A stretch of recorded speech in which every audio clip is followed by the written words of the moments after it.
I've been waiting for this moment for all my life. Oh Lord.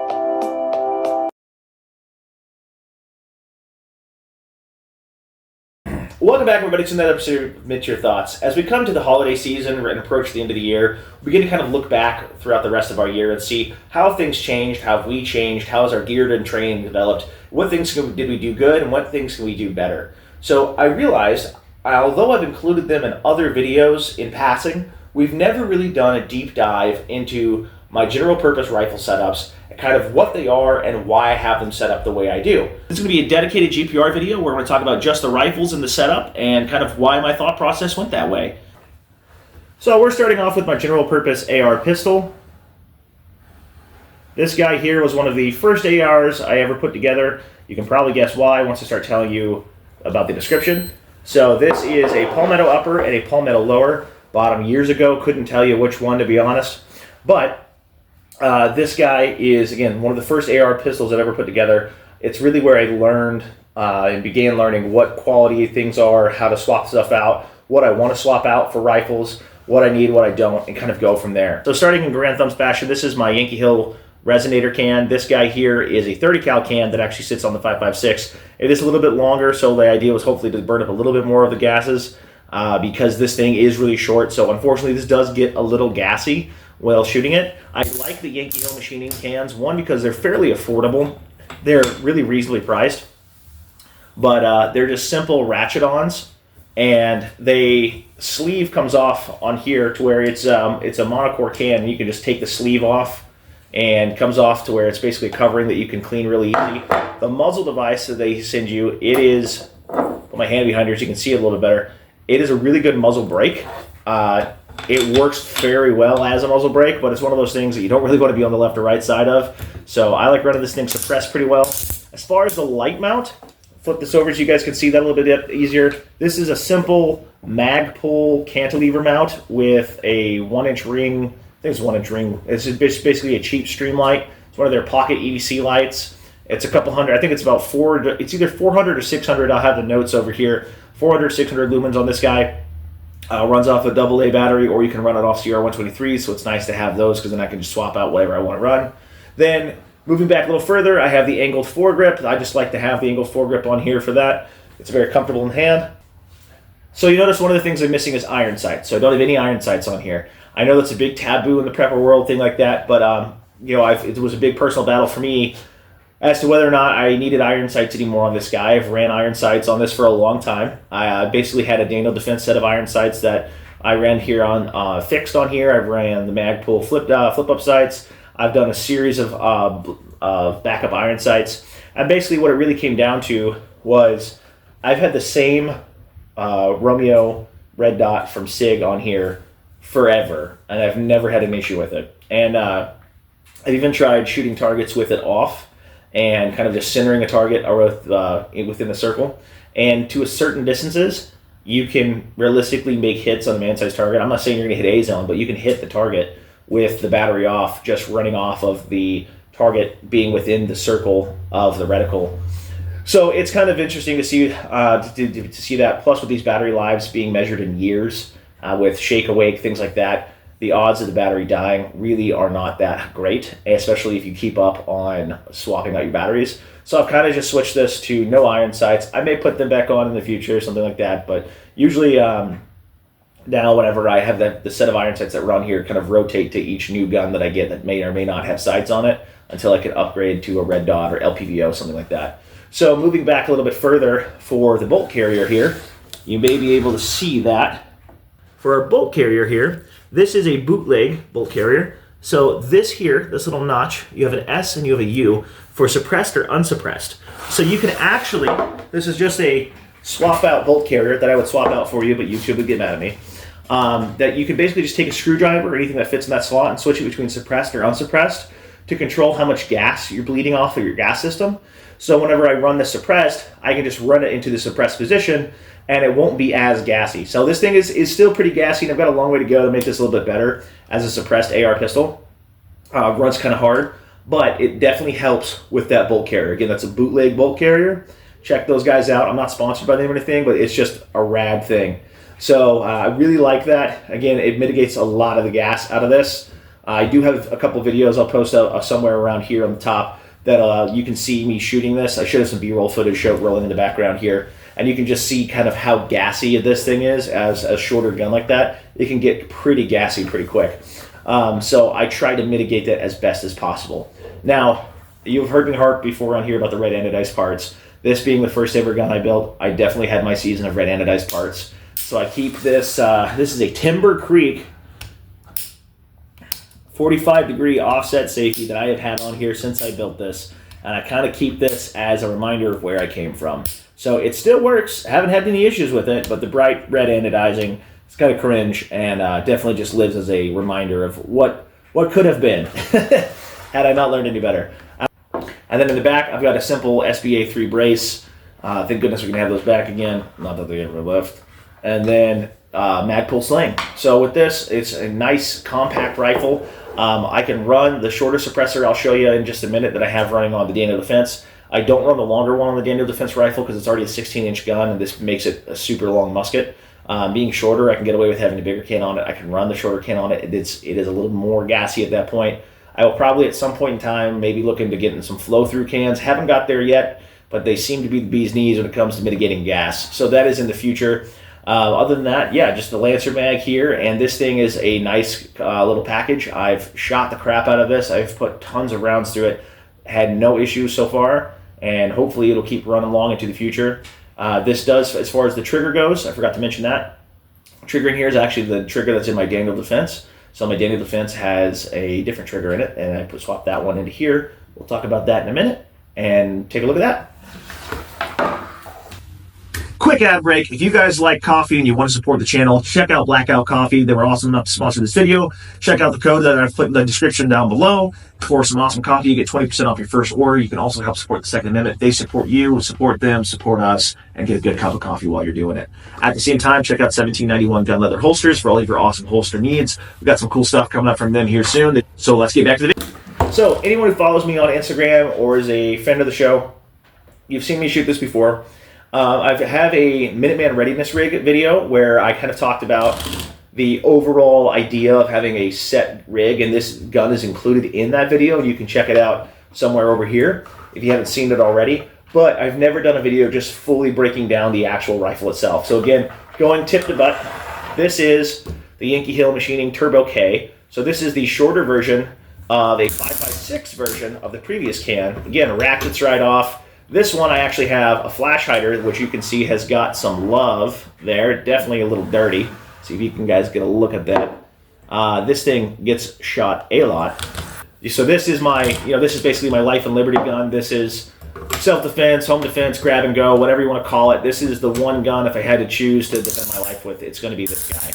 So if we move back from the suppressor up here and here, I've just got a simple set of backup flip-up iron sights. Again, it's kind of funny with the AR pistol. I don't intend to shoot very long distances with something like that. And so that, again, I'm comfortable with not having the iron sights on here. For this rifle, I did want to have backup iron sights just in case.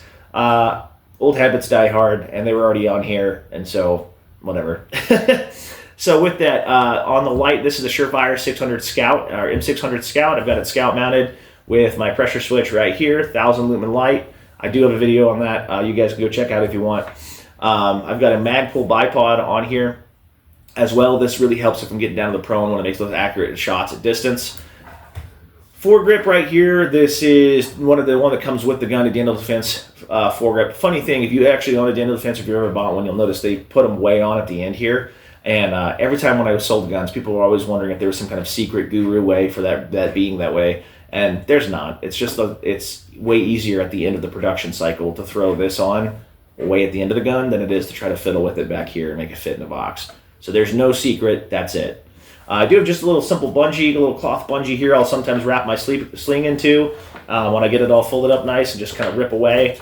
So then as we kind of go back here to the optic, sitting up top, I have another Romeo 5. This is the SIG Romeo 5 up here. Sitting on this mount, I could not tell you which mount this was. I honestly don't remember the mount that I had that's sitting on, but it's been pretty rugged and reliable and I've banged the crap out of this, hasn't busted yet. So I've got that sitting up high in case I need to switch to basically So I've got a Sigma Pi in case I need to run a red dot for up close type stuff, or if I ever want to run night vision, anything like that. Well, I don't have my own set of night vision. I do shoot with a bunch of guys who do, so it's kind of nice to run with them and see what they have and kind of get a chance to play with it.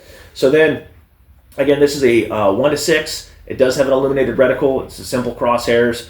I really like this reticle. It's not cluttered. It's simple. It's easy. I've really fallen in love with this thing. The biggest thing I've been getting into now is trying to really maximize the efficiency of my AR at distance. Dirty Civilian had a really awesome video about becoming a better marksman and being a better Minuteman by being able to shoot those targets at distance. And it's like, okay, great. You know, the concept basically being like, great, now you're an awesome shooter at 0 to 300. Now become an awesome shooter at 3 to 6. Like, you've mastered one set of skills, now master the other.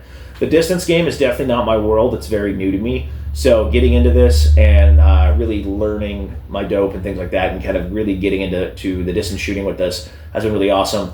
6 power so far has been seeming to be okay for a lot of what I've been doing. So with some of the further out stuff, I could definitely use a little bit higher magnification. I do like the ability to have PID, or positive identification, on the targets I'm shooting at distance. So I might potentially upgrade this to like a 1 to 10 or something like that if I really wanted to reach out a little bit further. But I figure that realistically, most of my shooting is going to be in a shorter distance than that. So the 1 to 6 seems to serve my purposes really well. Then the trigger this is a Geisley SSAE. See if you can. So then for the trigger, this is a Geisley SSAE. This is just the normal Daniel Defense bull carrier in here, nothing fancy. So that SSAE trigger is super nice and light. Really nice, simple, easy reset. You can get that trigger running pretty quick. It's not a binary or anything cool like that, but you can get lead firing downrange pretty quickly. And then again, you can kind of see the rattle can job. You know, most people, they swap out the Daniel Defense buttstocks. I actually kind of like them, weirdly enough. I kind of like the curvature for whenever you're wearing body armor, but that's just my personal preferences. So yeah, between this guy and the AR pistol, these are my two main G.P.Rs that I run. I've switched things up on them this year a lot. I had an MRO with their magnifier on the back here. Really found out like the MRO under magnification, or at least with the magnifiers I have, the dot's very blurry. It's a really star cluster style dot. Didn't really like that. Wasn't a huge fan of that. So now I run that on my CZ Scorpion, and I just run this setup on my AR with the LPVO. I was running just the LPVO for a while, then I liked the idea of having the piggyback red dot, added that up on top. I haven't looked back. I've been a big fan of it. I do have those irons like I was talking about set up to where you can see through the optic, or you can rip the optic off and have those zeroed as well. So that's been a big thing learning with there. And then ironically going back, you know, it's kind of ironic where on this guy I've got 3 optic systems with the irons, the LPVO, and the red dot. And then going back to the AR pistol, I just have the red dot. So with that, I'm kind of learning a little bit about what each purpose for the rifle is going to be and what my needs for that purpose needs to be, and purpose building the rifle to that and adjusting things, playing with it, messing with it a little bit. The AR pistol, this is kind of like a truck gun for me, where something I'll throw in a rig and go with me if I'm heading out of town. The AR rifle is more of my stay-at-home kind of rifle. So with that, again, like if I'm heading out of town and I need like a get-out-of-dodge rifle for whatever reason, I'm not intending on making extreme long-range shots or anything like that. I'm thinking relatively close quarters and getting the hell out of town. So that's why with this guy, I feel really comfortable with not having iron sights on there and just running with simple red dot or any other type of optic system on here. So between these two platforms, these are the two main rifles that I'll run in a life and liberty type scenario. With that, now I do have some other cooler stuff you guys have probably seen on the channel, like running my G3, my M14, things like that. I just don't have enough time on them or enough rounds through them to really have the experience I would like to have to say that this is my grab and go gun. Now granted, they are super dope and I like slinging 308, but realistically, it's probably going to be these two. My G.P.R. AR pistol, my general purpose AR pistol, this is generally something that's more of my truck gun, more of a grab and go, throw in the rig, kind of get out of dodge thing. So with that, I'm comfortable not having the iron sights on there. On just running the red dot. I might at some point in time put iron sights back on there if I feel like the red dot's not really reliable enough, but I haven't really been disappointed by that, and it's fairly affordable. The whole package is. I really like this. Again, I'm not a massive expert on everything, but in my opinion, I have no issues running this the way it is for its purpose, being my kind of general purpose AR pistol, truck gun type of category that it falls into. Now with that, as far as my do everything AR, again back with this, again the irony here being that I have one sight system on that's battery reliable, and I have 3 on here. So with that, I could probably lose the irons. I do kind of like the idea of having them on this one. I can't really explain why, to be honest. I think part of it's just that with it being a rifle, I want the more viability with that, whereas the AR pistol, because it's more of a truck gun related, for some reason in my head, it just makes more sense. I'm weird like that, I know. But I've got my LPVO, my red dot, and my irons all set up to be able to run one way or the other. The nice thing about LPVOs is that even if batteries die and things run out, there's no electricity, whatever, you still have a reticle etched into the glass that's very usable, which was much better than just running iron sights. I recently had some footage from going out to running my M16 upper I have right now, and going back to the A2 sight picture from getting used to modern optics, it's not like it's incredibly challenging, but it's definitely a bit of a learning curve because you're like, oh crap, I can't see anything.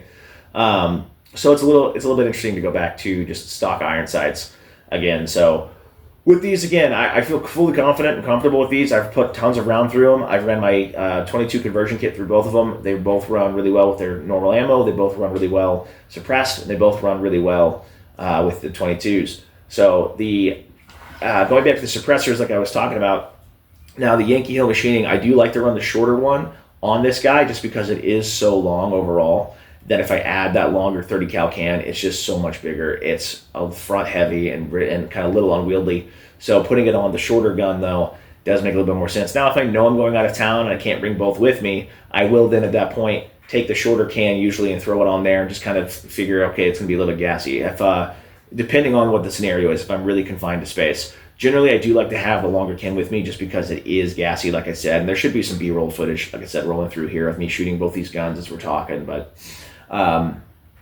ultimately, this is what I like. This is what I run. I'm interested to see what you guys have to say or of any thoughts or any ideas on the setups or any suggestions, any recommendations. Maybe you liked it, maybe you didn't.